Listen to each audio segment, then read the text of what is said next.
तो प्रभात बच्चों, कैसे हैं आप सब। आशा करती हूँ आप सभी अच्छे होंगे, स्वस्थ होंगे, खुश होंगे और अपनी पढ़ाई भी अच्छे से कर रहे होंगे। तो जैसा कि आप सभी जानते हैं, मैं हूँ आपकी हिंदी की अध्यापिका और मैं स्वागत करती हूँ आप सभी का आईसीटी वर्चुअल क्लासरूम में। और आज हम यहाँ पर एकत्रित हुए हैं पढ़ने के लिए क्लास 10 की हिंदी। क्लास 10 की हिंदी में हम पढ़ रहे हैं हिंदी व्याकरण, और हिंदी व्याकरण का जो हमारा टॉपिक चल रहा है वो है आपका समास। तो समास में हम यहाँ पर समास के भेदों को पढ़ रहे हैं कि समास के कितने भेद होते हैं। समास के 6 भेद होते हैं, जिसमें से अभी तक हमने 3 भेद यहाँ पर बिल्कुल अच्छे से क्लियर कर लिए हैं।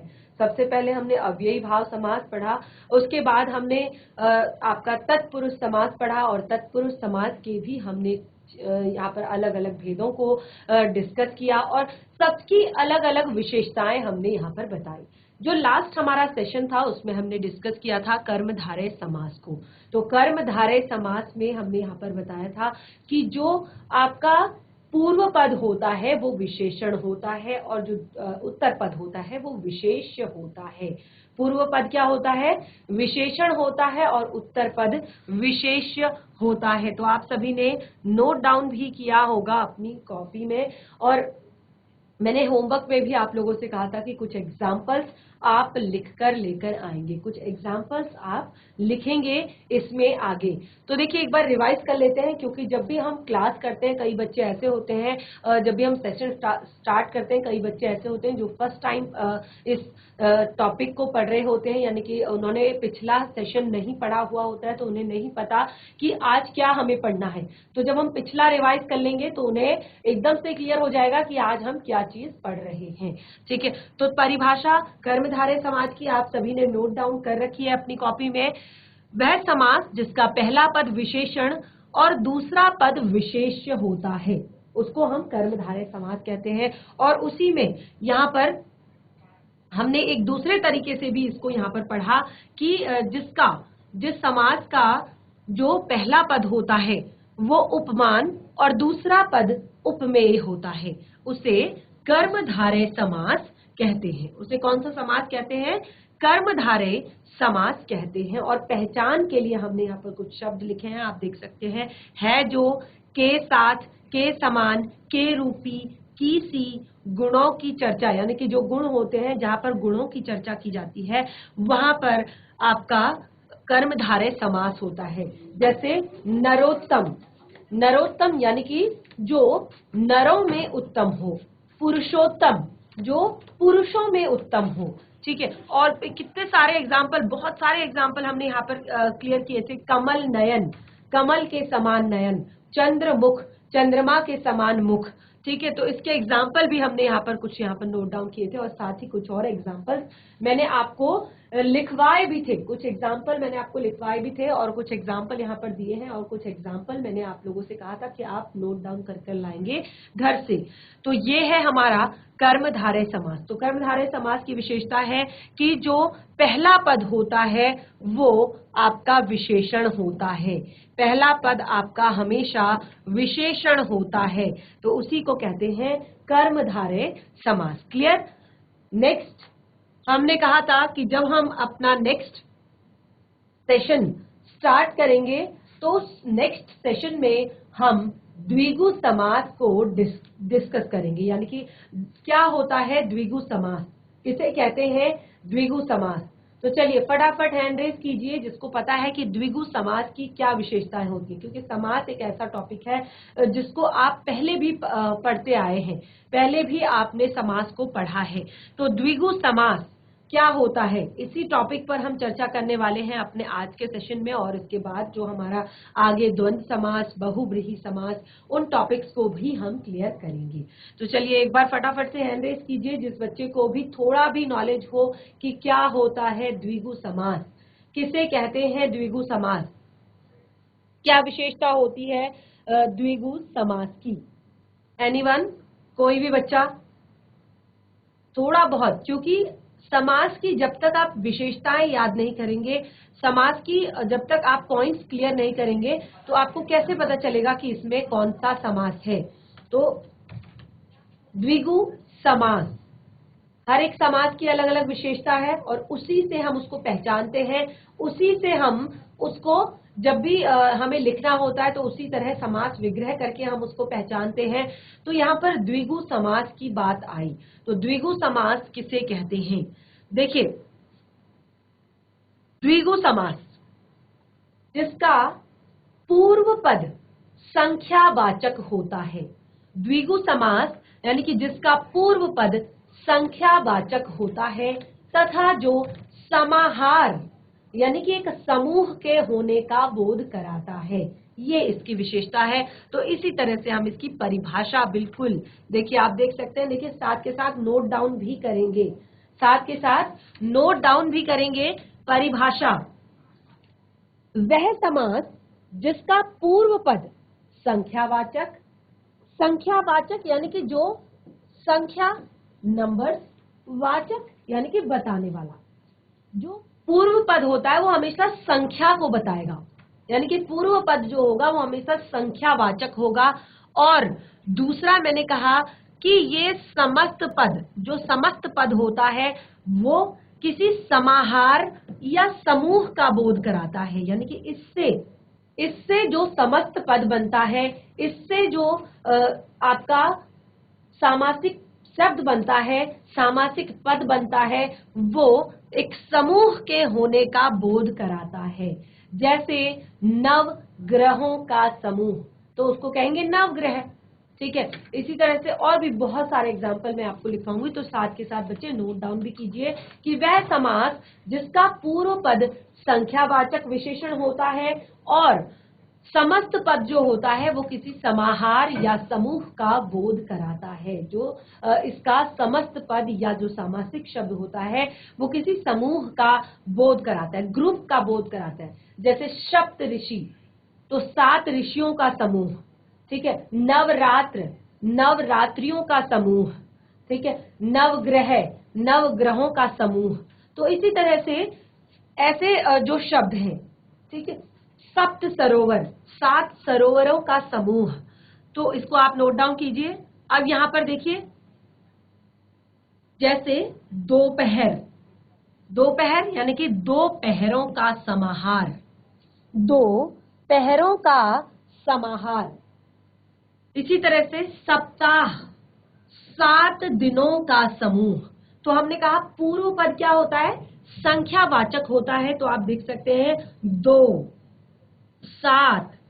इसी तरह से मैंने कहा नवग्रह, तो 9, ठीक है। तो और भी एग्जाम्पल इसके यहाँ पर आप देख सकते हैं, देखिए उदाहरण के तौर पर, और इसको साथ के साथ नोट डाउन भी करेंगे। अगर जो बच्चे नोट डाउन नहीं कर पा रहे हैं वो मुझे बता सकते हैं, मैं आपके लिए रुक जाऊंगी थोड़ी देर, आप नोट डाउन जरूर करेंगे लेकिन, क्योंकि ये बहुत ही ज्यादा आपके महत्वपूर्ण टॉपिक है समाज से संबंधित, ठीक है। और कोई भी डाउट है, कोई भी दिक्कत है, कोई भी परेशानी है, तो आप अपने डाउट्स क्लियर कर सकते हैं कि मैम इसको दोबारा रिपीट कर दीजिए, ये समझ में नहीं आ रहा है, या इसमें हमें ये परेशानी है। कोई भी डरने की, हिचकिचाने की, शर्माने की यहाँ पर जरूरत नहीं है बिल्कुल भी। तो आप देख सकते हैं नवग्रह, 9 ग्रहों का समूह। पहला पद क्या है?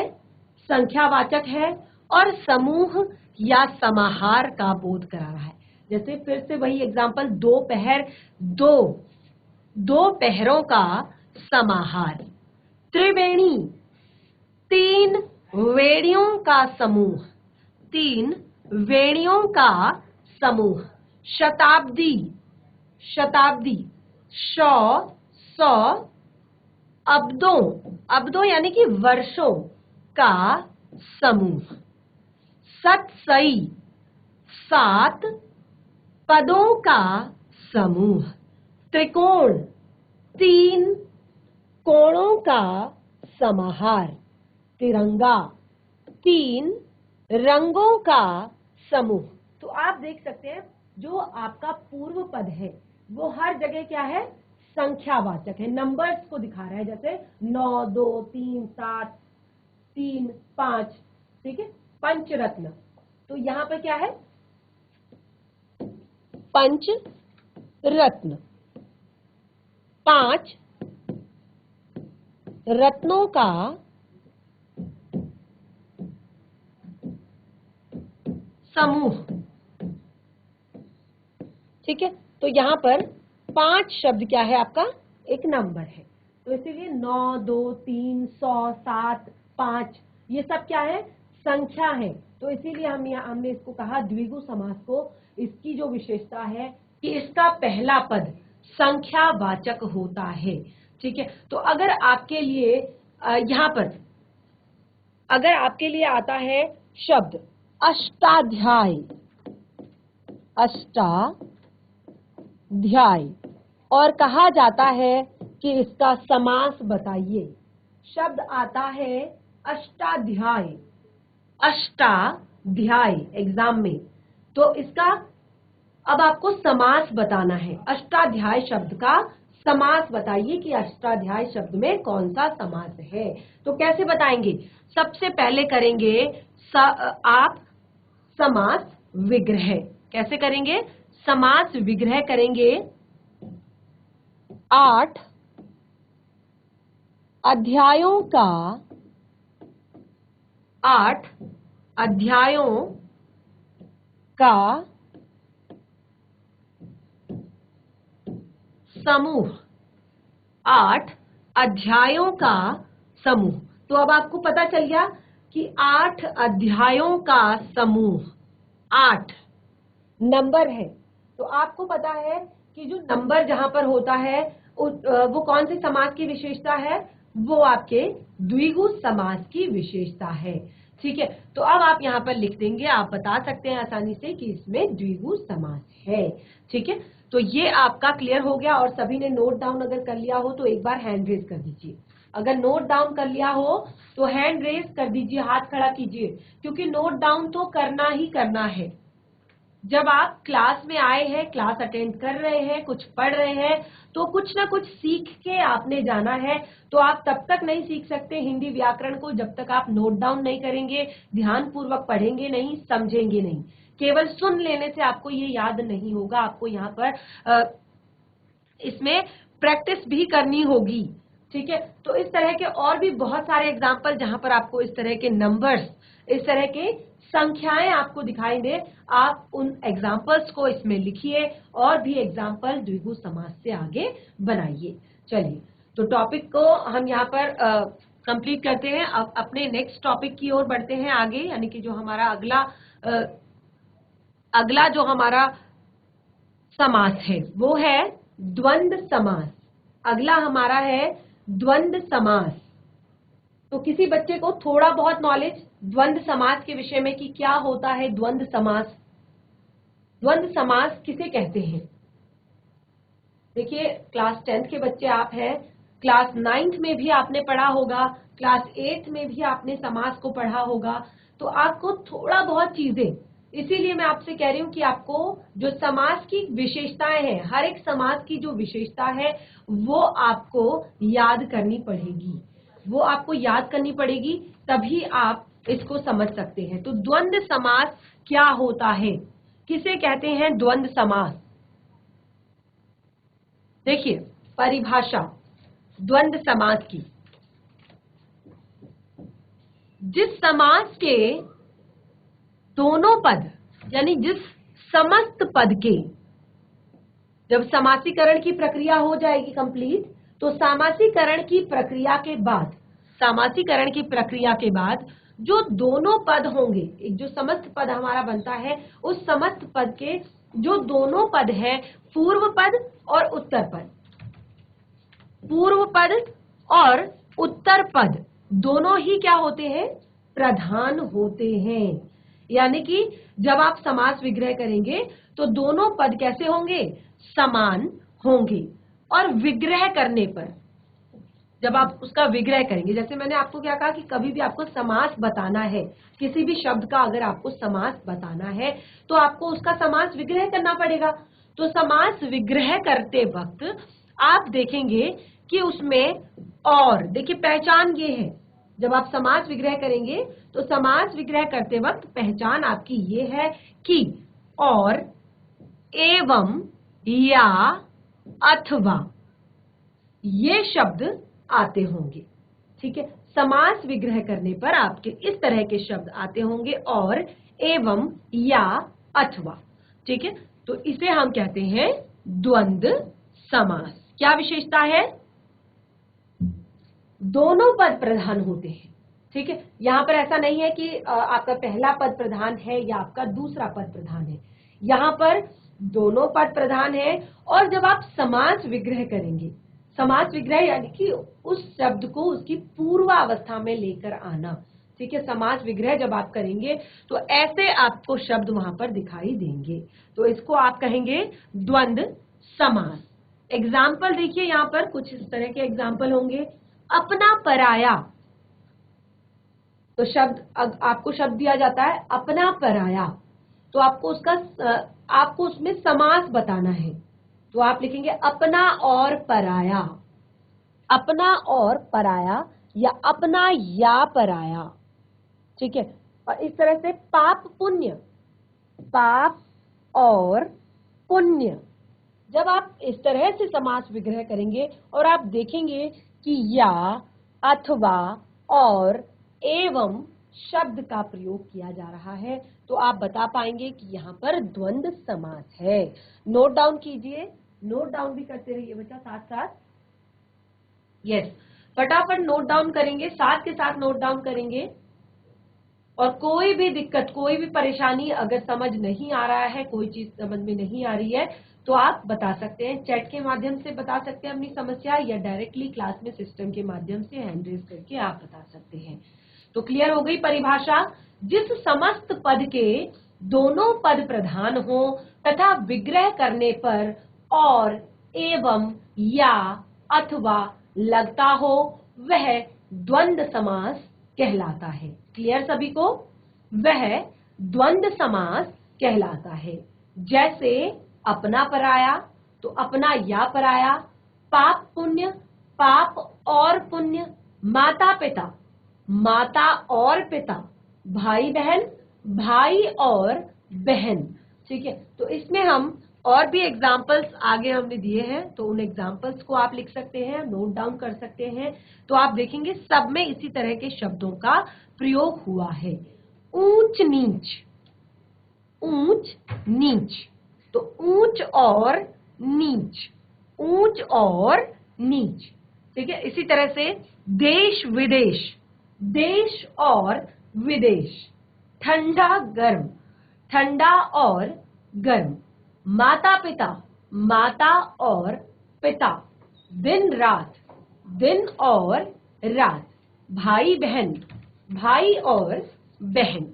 ठीक है, तो इस तरह से हमारा द्वंद्व समास यहाँ पर क्लियर होता है। अगर आपको कोई भी दिक्कत, कोई भी परेशानी इसमें है, कोई चीज समझ में नहीं आई है, या कोई चीज आप समझना चाहते हैं इससे पहले का, तो वो भी आप क्लियर कर दीजिए। क्योंकि जब हम आगे बढ़ते जाते हैं तो ऐसा नहीं है कि हम पीछे का भूल रहे हैं।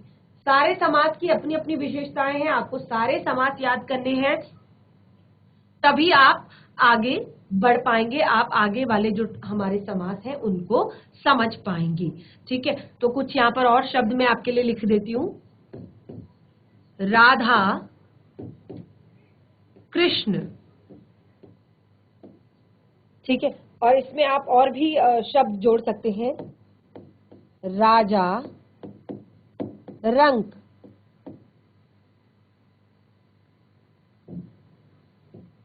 आदान प्रदान,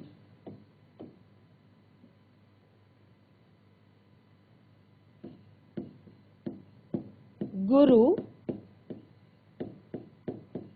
शिष्य। ठीक है, तो इनको आप लिखेंगे यहाँ पर। और इतने सारे एग्जाम्पल हमने यहाँ पर लिखे हैं, कुछ एग्जाम्पल ये हैं और कुछ एग्जाम्पल्स आप खुद से लिखेंगे घर पर। ठीक है, कुछ एग्जाम्पल्स आप खुद से लिखेंगे घर पर, जैसे राधा कृष्ण, तो राधा और कृष्ण, राजा रंग, राजा और रंग, आदान प्रदान, आदान और प्रदान, गुरु शिष्य, गुरु और शिष्य। ठीक है, तो ये सारे शब्द यहाँ पर लिखे हैं। कुछ और एग्जाम्पल्स आप खुद से लिखेंगे, घर से लिखकर लेकर आएंगे, क्योंकि आप तभी इसको घर पर एक बार जब रिवाइज करेंगे तो आपके दिमाग में इस तरह के और भी एग्जाम्पल्स आते रहेंगे। देखिए, जितने ज्यादा आप एग्जाम्पल्स करेंगे उतना आपको समास क्लियर होता जाएगा। क्योंकि एग्जाम में आपको कभी भी ना तो परिभाषा लिखने को आती है समास की, ना ही समास के भेद क्लियर करने को आते हैं कि समास के कितने भेद होते हैं, ना ही अगर आपको अव्ययी भाव समास की परिभाषा लिखनी है। आपको ऐसा कुछ नहीं करना, यानी कि रटने वाला काम आपने कहीं पर कुछ करना नहीं है। आपने केवल और केवल समझना है, सीखना है, एक्सपीरियंस करना है, यानी कि ज्यादा से ज्यादा एग्जाम्पल्स हर एक यहाँ पर समास के आप लिखेंगे तो आपको प्रैक्टिस हो जाएगी कि अच्छा इस समास में ये विशेषता है, जब हम समास विग्रह करेंगे तो इसकी पहचान ये होगी और इस तरह से हम बता सकते हैं कि इसमें कौन सा समास है। ठीक है, क्लियर सभी को द्वंद्व समास? तो देखिए ये द्वंद्व समास हमें यहाँ पर क्लियर हो चुका है और हमारा जो नेक्स्ट टॉपिक है, नेक्स्ट अगला जो समास है वो है बहुव्रीहि समास। वो है बहुव्रीहि समास। तो क्या होता है बहुव्रीहि समास? अभी तक हमने यहाँ पर 5 जो हमारे समास है वो हमने क्लियर कर लिए हैं। तो अब हम अपने नेक्स्ट टॉपिक, ठीक है, उसको पढ़ेंगे, वो है बहुव्रीहि समास। और यहाँ पर बहुव्रीहि समास जो है इसकी अपनी अलग एक विशेषता है, यानी कि इसको हम एक अलग तरीके से पहचानते हैं। हर चीज को, हर समास को हम अलग अलग चीजों से पहचानते हैं। तो बहुव्रीहि समास की भी अपनी ही इस तरह की कुछ अलग पहचान है, उसी के आधार पर हम इसको पहचानेंगे। तो क्या होता है ये बहुव्रीहि समास? देखिए जो बहुव्रीहि समास होता है उसमें सबसे मेन बात होती है, देखिए कोई आपने अभी तक देखा किसी पद में पूर्व पद प्रधान होता है, किसी समास में पूर्व पद प्रधान होता है, किसी में उत्तर पद प्रधान होता है, किसी में दोनों पद प्रधान होते हैं। लेकिन बहुव्रीहि समास आपका एक ऐसा समास है जिसमें कोई भी पद प्रधान नहीं होता। यानी कि जब आप समास की प्रक्रिया करेंगे और समास की प्रक्रिया के दौरान जो शब्द बनेगा तो उसका जब आप समास विग्रह करेंगे तो समास विग्रह करने पर ना तो पूर्व पद की विशेषता आपको दिखाई देगी, ना ही उत्तर पद का कोई अर्थ आपको दिखाई देगा। आपको दिखाई देगा अन्य किसी तीसरे के बारे में। आप जब उसको पढ़ेंगे तो आपको किसी तीसरे अन्य के बारे में आपको वहां पर क्लियर हो गया, यानी कि तीसरा अर्थ उसका निकलेगा। ना पूर्व पद का अर्थ निकलेगा, ना उसकी प्रधानता दिखाई देगी और ना उत्तर पद की, किसी तीसरे की ही प्रधानता दिखाई देगी। ये देखिए आप परिभाषा को नोट डाउन भी करेंगे साथ के साथ। जिस समस्त पद में कोई भी पद प्रधान नहीं होता, जिस समस्त पद में कोई भी पद प्रधान नहीं होता और दोनों पद मिलकर, और ये दोनों पद मिलकर किसी तीसरे पद की ओर संकेत करते हैं या किसी तीसरे अन्य अर्थ की ओर संकेत करते हैं, उसे बहुव्रीहि समास कहते हैं। ठीक है, क्लियर हुआ आप सभी को? क्लियर हुआ? बहुव्रीहि समास की अपनी ही एक अलग विशेषता है कि उसका कोई भी पद प्रधान नहीं होता और जब आप समास विग्रह करते हैं समस्त पद का तो वो किसी तीसरे ही पद की ओर संकेत करता है, तीसरे अर्थ की ओर संकेत करता है। जैसे नीलकंठ। अब आप इसका समास विग्रह कीजिए। नीला है कंठ जिसका, नीला है कंठ जिसका, तो नीलकंठ। अब किसका कंठ है नीला? भगवान शिव। तो यहाँ पर नीलकंठ, नील, ना नीले का कोई यहाँ पर विशेषता है, ना कंठ की कोई विशेषता है, यहाँ पर नीला है कंठ जिसका, एकदम से दिमाग में आपके आ जाता है। इसी तरह से पीतांबर। पीतांबर, पीतांबर पीला है, पीला है अंबर जिसके, अंबर अर्थात वस्त्र। ठीक है, पीला है अंबर जिसका, तो अंबर अर्थात होता है वस्त्र। तो कौन पहनता है पीतांबर? श्री कृष्ण। ठीक है, पीतांबर कौन पहनता है? कृष्ण भगवान पहनते हैं। ठीक है, तो यहाँ पर कोई भी जो शब्द है वो अपने अलग समास को नहीं दिखा रहा है, अपने अर्थ को नहीं बता रहा है, जबकि किसी अलग अन्य अर्थ की ओर संकेत कर रहा है। तो इस तरह से हमारा बहुव्रीहि समास भी यहाँ पर कंप्लीट होता है। और इस तरह से कुछ एग्जांपल्स यहाँ पर हैं, जैसे लंबोदर, लंबा है उदर जिसका। कौन है लंबा उदर, लंबे उदर वाला कौन है? भगवान गणेश। दशानन, 10 है आनन, जिसके आनन का अर्थ होता है सर, तो किसके सर है 10? रावण। चतुर्भुज, 4 है भुजाएं जिसकी, किसकी भुजाएं है 4? भगवान विष्णु। इसी तरह से चतुर्मुख, 4 है मुख जिसके, किसके मुख है 4? ब्रह्मा जी के।